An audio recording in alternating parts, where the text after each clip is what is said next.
Hello, my name is Phil Walker and I want to talk to you today about how Irish SMEs, small and medium enterprises, can rise to the climate change challenge. So just as a brief introduction to myself, I'm an engineer by background. I started in the UK shipbuilding industry, but I spent a lot of my working life involved in management systems, originally quality management systems and then latterly environmental management systems. In 2009, I founded the EcoMerit Community, which is a grouping of organisations and companies who have a common goal of improving their sustainability and reducing their carbon footprint. Ireland's climate challenge, set in 2020, is to deliver on our climate action commitments of reducing our annual greenhouse gases by 7% per year, leading by 2030 to an overall reduction of 50%.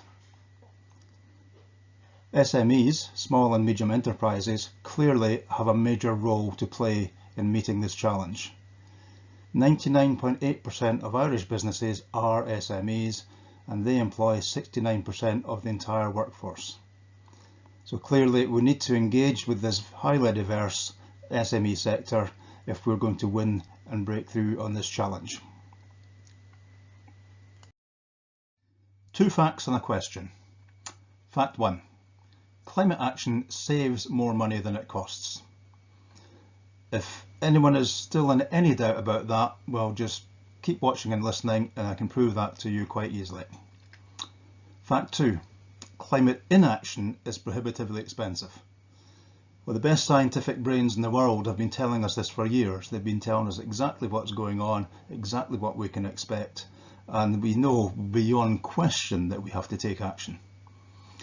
So the question is, why aren't we all totally actively engaged now?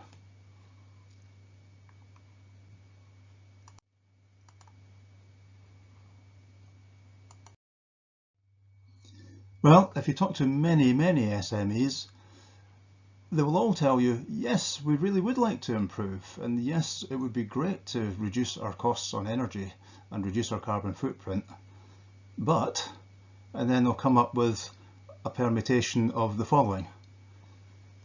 We just don't know where to start. You know, this isn't our business. We're an SME in whatever area, and it's not climate change. We don't have in-house expertise to guide us into what we should be doing, and we can't afford to buy it in. There's always something more urgent that has to be done, that needs our attention. We've got very limited resources, and yes, we know there's grants out there, but they're very hard to access. And these are all valid reasons why SMEs en masse have not engaged with climate change, in my view. And if we are going to get them to engage en masse, which we need them to do, then we have to address these issues. But let's see what SMEs can achieve, and I think the best way to do that is by example. And the example I've chosen here is Dunamase Art Centre. Now they're an art centre and theatre. They're located in the centre of Portlaoise and they joined the EcoMerit Community way back in 2010. They have embraced the EcoMerit approach to sustainability improvement and they have shown real results. How did they do that? Well, they went through exactly the same process as every other EcoMerit company. We started with a site review. So 10 years ago, when they joined up, I went there, I spent the best part of a day, spent with their technical manager, and we started by looking at their bills for energy, waste and water to see how much they were spending. And then we walked the site to see where and how it was being spent. And in doing that, we were looking for opportunities for improvement. So we came up with a whole list of possible ideas that they could do. The next step was to create an improvement plan.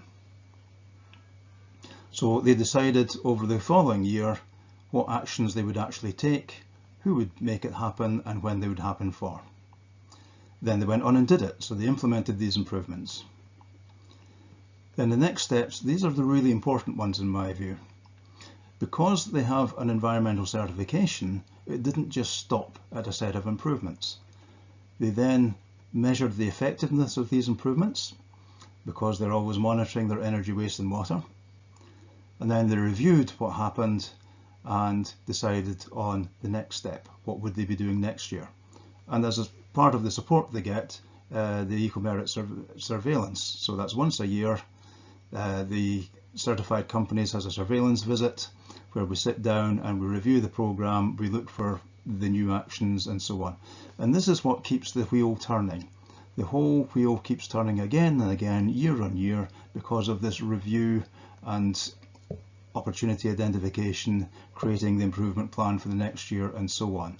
So this is what stops it from being just a one-off single project into an ongoing continuous action.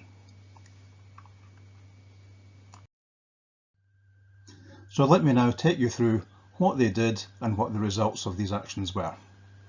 So this graph here shows you their carbon footprint starting in 2009, from the year before they joined the programme, right up for the next 10 years. So you can see at the beginning here, their carbon footprint was 146 tonnes, so fairly significant for quite a small site. So in the first year, quite sensibly, they looked at the choice of improvements that they had and they chose the simplest, most cost-effective, in fact zero cost actions, which would give them the best results. So for example, we found a lot of areas, particularly back of house areas, which were overlit. So they removed the excess light bulbs. They looked at more closely at the timings and thermostatic controls of their boiler and fine-tuned these. Because they were now becoming much more aware of the cost of energy, they also then got much better at just switching things off when they weren't needed. And that was their main actions for the first year, and you can see the results. So even these very simple zero cost activities resulted in a pretty significant drop in their footprint, which was great.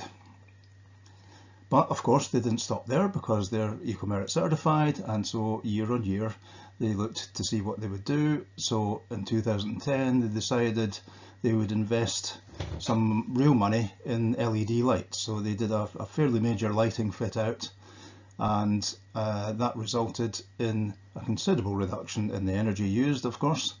And so you can see over the next 2 years, because they got a partial result in the first year, and 2012 was the first full year where the lighting improvement really showed. So again, that was a significant drop.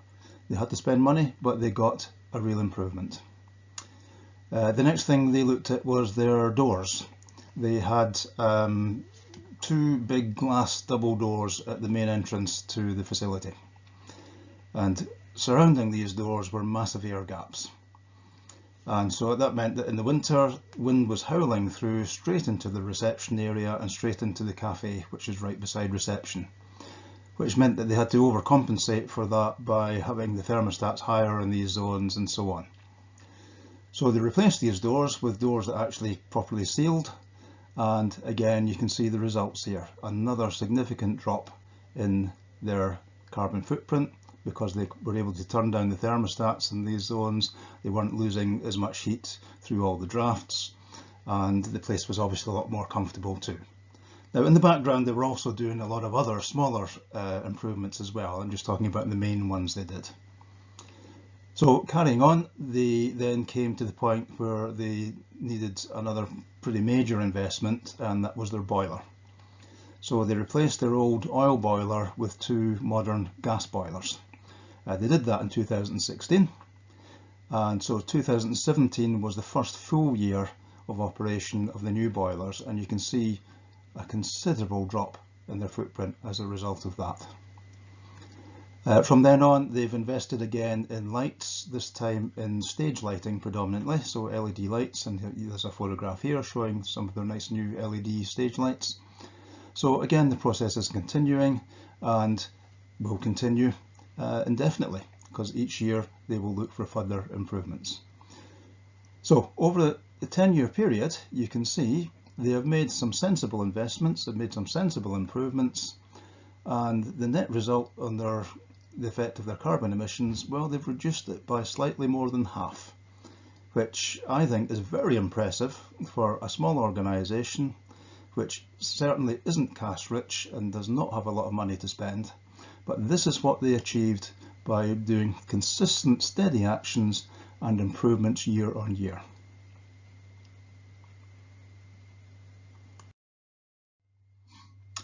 Now this graph here shows Dunam's performance over the same time scale, only this time we're looking at the financial performance of what they've achieved. So here we go. In 2009, 2010, as we mentioned earlier, they did a lot of zero cost actions and that saved them money. So they were in the positive realm here. 2010, they invested in LED lighting, as I said, and so for a brief period they actually went negative. So during this time, they had actually spent more money than they had saved. But you can see very quickly that was recovered, and then from then on they're in positive territory. They're saving money all the way. And coming right up to the point where they invested in their new boiler. Now that was a big hit, that was a major investment, so their net savings dropped to cover the cost of the boiler. But then afterwards you can see that the improvement curve, again, it goes up even steeper because of the effect of the new boiler, of course. It shallows off slightly here because here they're investing again in stage lighting. So the important thing here though is that overall, over the piece, they have saved €35,000. So compared to doing nothing at all, if they'd just done business as usual for the last 10 years, they would have lost €35,000 compared to where they are now. So that covers the 60,000 they spent on all these improvements, and they're still 35,000 better off. So as I mentioned earlier, climate action does pay, it does save money, and here is the evidence.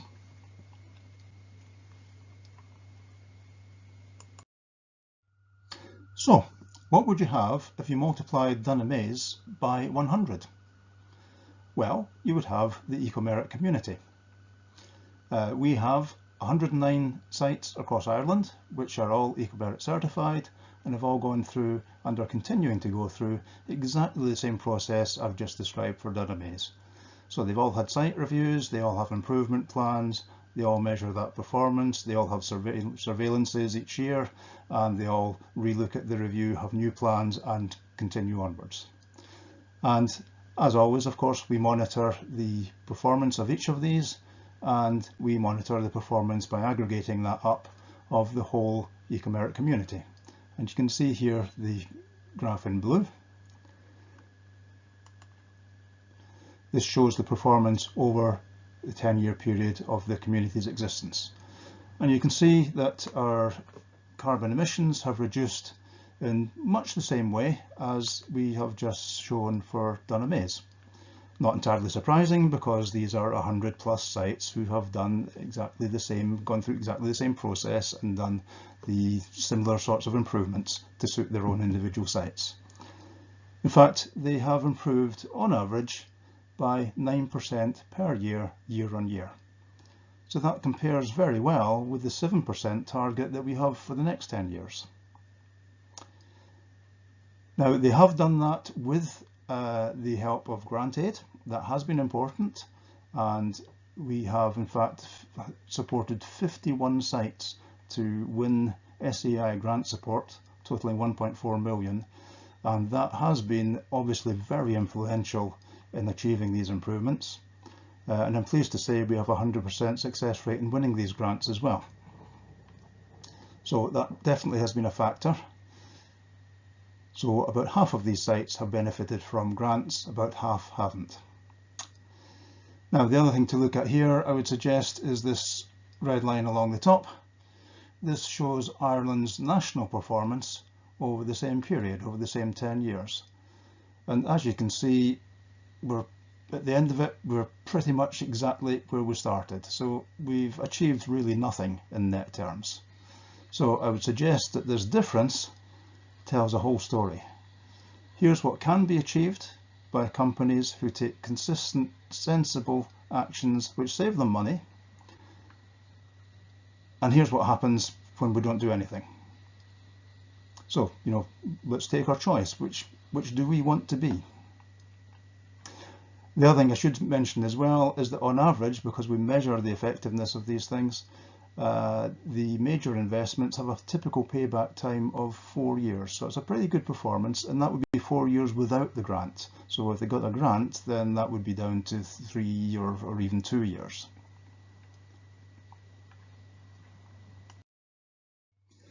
So what if you took the EcoMerit Community and multiplied that by 100? What would you have then?